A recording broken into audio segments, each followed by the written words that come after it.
చంద్రబాబు నాయుడు గారి పరిపాలన వచ్చి 2 సంవత్సరాలు పూర్తయింది. మూడో సంవత్సరంలోకి వచ్చారు కదా! సార్ ఎలా ఉంది పరిపాలన? మీకు నచ్చిందా? ఆయన పరిపాలన ఎక్కడ నచ్చలేదమ్మా. ఈ మన రాష్ట్రమే గాదు, వేరే రాష్ట్రాలు కూడా ఆ ముఖ్యమంత్రులు ఎక్కడ చెప్తే గాని వాళ్ళు ఏ ముఖ్యమంత్రి అక్కడ చెప్పింటే అన్నీ సక్సెస్ జేసినాడు. ఈ ముఖ్యమంత్రి అన్ని అబద్ధాలు ముఖ్యమంత్రి గానీ, ఒక్క ఒక్క రూపాయిలోన పావులా గాని ఆయన ఏమి మాకు చేసింది ఏమి లేదు, పెట్టిందేమి లేదు. ఆయన ఏమంటాడు, నేను చేస్తాను. అమ్మ ఒడి అంటాడు, అదంటాడు, ఇదంటాడు, ఏదేది ఏయడు. ఎక్కడ చూస్తే ఒక రోడ్డులే, ఒక నీళ్లులే, సారా చూస్తే ఎక్కడ చూస్తే సారా. గేరికి వాళ్ళ ఇంట్లో 50 ఇండ్లకి ఆయన ఒక్కటి పెట్టింటే ఈయన సారా 50 ఇండ్లకి ఒక పెంట పెట్టినాడు. ఇంతకీ ఎక్కడ చూసినా ఆయన ఏమేం పరిపాలన అయితే ఏం నచ్చలేదమ్మా. ఆయన పరిపాలన బాగుంది అని వాళ్ళు అంటారు కానీ మన జనాలు అనల్లా ఆయన్ని. పథకాలు అవి ఎలా ఉన్నాయి సార్ మరి? పథకాలు ఒక్క పథకం ఇచ్చినాడమ్మా. ఏం పథకం ఇచ్చినాడు? అమ్మ ఒడి అంటాడు, అవి కొంతమందికి ఇంకా పడలేవు. ఫ్రీ బస్ ఇచ్చింది కదా సార్.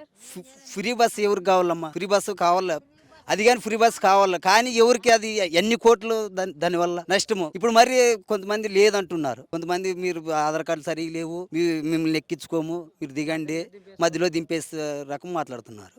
మరి జగన్మోహన్ రెడ్డి గారు నెక్స్ట్ మళ్ళీ వస్తారని మీరు అనుకుంటున్నారా? జగన్మోహన్ రెడ్డి ఆయన చెప్పిన పథకాలమ్మ, ఆయన చెప్పినట్లు చేసినాడు కానీ జనాలు 10 మంది ఇప్పుడు జగన్మోహన్ రెడ్డి అని ఎందుకు ఈ రోడ్లకి ఎక్కినారు?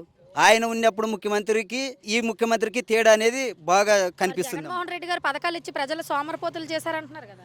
సోమరిపోతులు చేసి ఆయన ఏం సోమరిపోతులు చేయలేదమ్మా, ఈయన చేస్తున్నాడమ్మా. సోమరిపోతులు ఈయన చేస్తున్నాడు. ఆయన జగన్మోహన్ రెడ్డి పథకాలు ఒక రైతు కంటే ప్రతి ఒక్క విద్యా కానుక అంటే 99 ఆయన కానుకలు తిండి పెట్టిండే. ఆ కానుకలు అన్ని ఇచ్చినాడు. ఈ చంద్రబాబు నాయుడు ఇచ్చినాడమ్మా. చంద్రబాబు నాయుడు ఇవ్వలేదు కదా.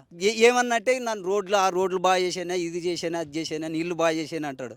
మా తాలూకాకి అస్సలు కొన్ని సుక్క నీళ్లు కూడా లేవు. మా ఎమ్మెల్యేని, మన నాలుగు తాలూకా ఎమ్మెల్యేని రెండు మండలాలు నీళ్లు లేవని చెప్తే ఈయన్ని ఎమ్మెల్యేని తోలుకొని వచ్చి ఇక్కడ వేసినాడు. అక్కడ ఎవరు ప్రశ్నించే వాళ్ళు కూడా లేరు. ఏమన్నట్టే మా రైతులు ఎమ్మెల్యే లేడు, మా రైతులు కూడా ఏమప్పా ఈ ఊర్లో పరిస్థితి గలీజ్ కాళ్ళు ఇట్లుండవు కదంటే మీ ఎమ్మెల్యే లేరు, మీరు ఏం చేస్తారప్ప అంటారు. ఎవరు దానికి ఎమ్మెల్యే అనేది నాదుడు కూడా లేడు. ఎవరిని అడగల జనాలు.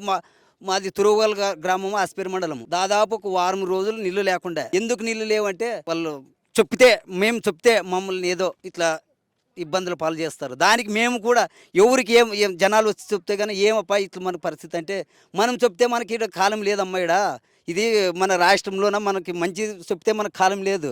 ఇదంతా రామనాసురుని పరిపాలన అని చెప్తున్నారు.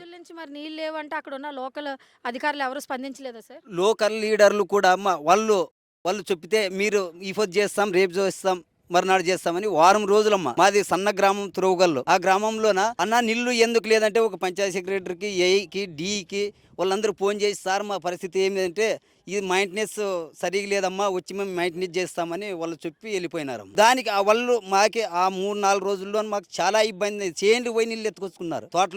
తోటల్లో ఉంటే తోటలో పోయి నీళ్ళు ఎత్తుకొచ్చినారు. అందుకు పరిపాలన మించి ఇంకెంత మంచి పరిపాలన చేస్తాడమ్మా ఆయన.